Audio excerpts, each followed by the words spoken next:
जी, तो जैसे मैंने आपको बताया था कि हमारे प्रोग्राम के दो पार्ट हमारे इस कोर्स में जो है वो दो इम्पॉर्टेंट जो है वो फेजेज़ हैं। पहला फ़ेज़ ये है कि हमने जो है वो जावा लैंग्वेज को सीखना है और फिर लैंग्वेज को यूज़ करते हुए हमने ऑब्जेक्ट ओरिएंटेड प्रोग्रामिंग के कॉन्सेप्ट्स को अचीव करना है। ठीक है, तो जावा लैंग्वेज जो है वो हम क्यों यूज़ करते हैं, इसके क्या क्या बेनिफिट्स हैं, ये हिस्ट्री जो है ये आपने एक दफ़ा जो है वो गो थ्रू करना है। हम ये कह रहे हैं कि 1995 में सन माइक्रोसॉफ्ट ने जावा का प्लेटफॉर्म जो है वो प्रोवाइड किया था और जो पर्पस था वो प्लेटफॉर्म इंडिपेंडेंसी का पर्पस था। यानी जावा लैंग्वेज जो है ये फेमस इसलिए है क्योंकि ये प्लेटफॉर्म इंडिपेंडेंट लैंग्वेज है। यानी अगर आप इसको किसी भी इन्वायरमेंट में अगर आप जो है वो इसको रन करेंगे तो ये आपको जो है वो पॉसिबल है कि आप इसे मल्टीपल जो है वो सिस्टम के ऊपर जो है वो एग्जीक्यूट कर सकते हैं। यानी प्लेटफॉर्म का मतलब ये है कि मल्टीपल आर्किटेक्चर या multiple system, Windows operating system के ऊपर आप अगर इसको रन करेंगे तभी चलेगा। अगर लिनक्स के इन्वायरमेंट में आप इसे यूज़ करेंगे तब भी जावा का जो प्रोग्राम है वो क्या हो जाएगा, उसके ऊपर एग्जीक्यूट हो जाएगा। सो ये प्लेटफॉर्म इंडिपेंडेंसी जो है मैं आपको मज़ीद यहाँ पे आगे जाके बताता हूँ। इसमें हम ये कहते हैं कि एक कॉन्सेप्ट यूज़ होता है write once and use anywhere, run anywhere. ठीक है, जावा का जो प्रोग्राम है, जो बेसिक पर्पस था वो ये था कि अगर आपने एक कोड जो है वो एक दफ़ा लिख लिया तो आप जो है वो उसको रन कर सकते हैं बहुत सारी और मशीन्स के ऊपर। ठीक है, और providing non cost run time popular platforms. इसका मीनिंग यही है कि हम जावा के प्रोग्राम को अगर एक डिफरेंट सिस्टम के ऊपर रन करें, राइट करें और उसको एग्जीक्यूट अगर कर लें तो वो जो कोड होगा उसको हम मल्टीपल मशीन्स के ऊपर क्या कर सकते हैं, रन कर सकते हैं। इस कॉन्सेप्ट को अचीव करने के लिए जावा में जो है वो जावा की वर्चुअल मशीन यूज़ होती है। यहाँ पे शायद जो है वो कहीं डिस्कस किया उसके बारे में। तो खैर ये कैसे होता है ये हम कमिंग लेक्चर्स में चला इसको डिस्कस करेंगे। तो अभी फिलहाल मैं आपको जस्ट जो है वो ओवरव्यू दे रहा हूँ कि जावा का जो कोड है उस कोड को जो है वो हम मल्टीपल मशीन्स के ऊपर रन कर सकते हैं। सो कॉन्सेप्ट ये है कि जो जावा का एक कोड है उस कोड को कंपाइल किया जाता है एक मशीन के ऊपर, और वो जो कंपाइलर होता है वो कंपाइल करके जो रिज़ल्ट क्रिएट करता है वो .exe फाइल नहीं होती बल्कि वो इंटरमीडिएट कोड होती है जिसे हम जावा की .class फाइल कहते हैं या हम उसे जो है वो बाइट कोड कहते हैं। तो वो जो बाइट कोड है उस कोड को जो है वो फिर जावा की एक वर्चुअल मशीन होती है जो एक सॉफ्टवेयर है JVM के नाम से, वो उस बाइट कोड को रीड करके और जो भी मशीन है उस मशीन के अकॉर्डिंग जो है वो उसको सेट करता है।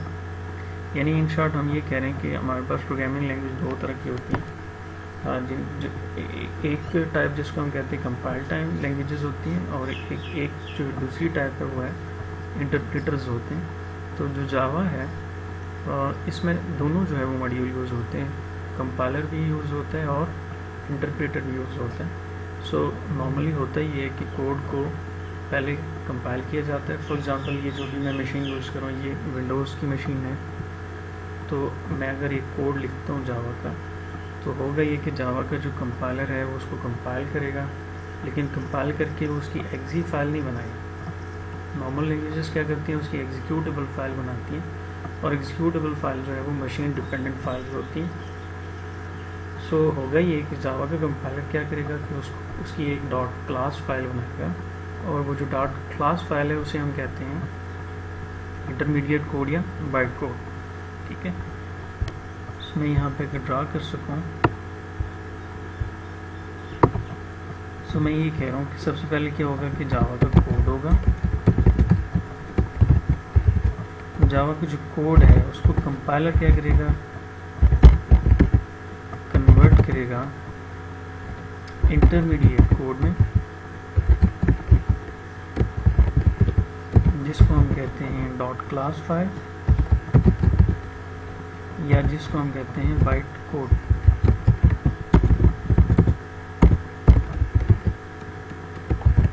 और ये जो कोड होता है ये फिर आप किसी भी मशीन के ऊपर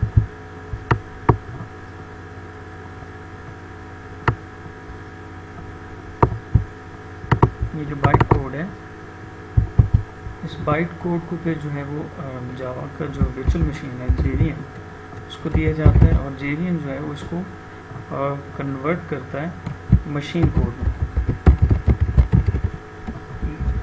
इस तरह से जो है वो जावा जो है वो प्लेटफॉर्म इंडिपेंडेंसी को चेक करती है। यानी क्या होगा, सबसे पहले जावा का कोड जो है वो कंपाइलर के थ्रू एक इंटरमीडिएट कोड में जाएगा, .exe कोड में जाने के बजाय इंटरमीडिएट कोड में जाएगा, जिसको हम .class फाइल कहते हैं या बाइट कोड कहते हैं। वो जो बाइट कोड है, अगर आपने किसी और मशीन के ऊपर जो है उसको एग्जीक्यूट करना है तो आप बाइट कोड जो है वो शेयर करेंगे उस मशीन के साथ। उस मशीन पे एक मॉड्यूल रन हो रहा होगा जिसको हम JVM कहते हैं। वो मॉड्यूल उस कोड को, उस इंटरमीडिएट कोड को जो भी स्पेसिफिक मशीन है उसके अकॉर्डिंगली जो है वो उसको कन्वर्ट करेगा। सो इस तरह से जो है वो मल्टीपल मशीन्स के ऊपर जो है वो जावा का एक कोड जो है वो एग्जीक्यूट होगा। ठीक है, तो ये मैंने आपको यहाँ पे प्लेटफॉर्म इंडिपेंडेंसी का थोड़ा सा आइडिया दिया। तो ये कुछ बेनिफिट्स हैं। ऑब्जेक्ट ओरिएंटेड प्रोग्रामिंग है जावा, प्लेटफॉर्म इंडिपेंडेंट है, सिंपल है, सिक्योर है, आर्किटेक्चरल न्यूट्रल है, यानी ये जो मैंने अभी आपको बताया, पोर्टेबल है, यानी एक मशीन से आप दूसरी मशीन के ऊपर चला सकते हैं, रोबस्ट है क्योंकि एक दफ़ा अगर आप उसको रन कंपाइल कर लें तो वो मशीन्स के ऊपर, दूसरी मशीन के ऊपर दोबारा कंपाइल नहीं होती। तो ये कुछ बेनिफिट्स हैं जावा प्रोग्रामिंग लैंग्वेज के, तो ये आप लोगों ने पढ़ना है इंशाल्लाह। जो कॉन्सेप्ट मैंने आपको बताए उनको यूज़ करते हुए उनको आपने जहन में रखते हुए इस कॉन्सेप्ट को डिस्कस पढ़ना है। तो अगर कोई प्रॉब्लम हो तो ये हम डिस्कस कर लेंगे। ठीक है।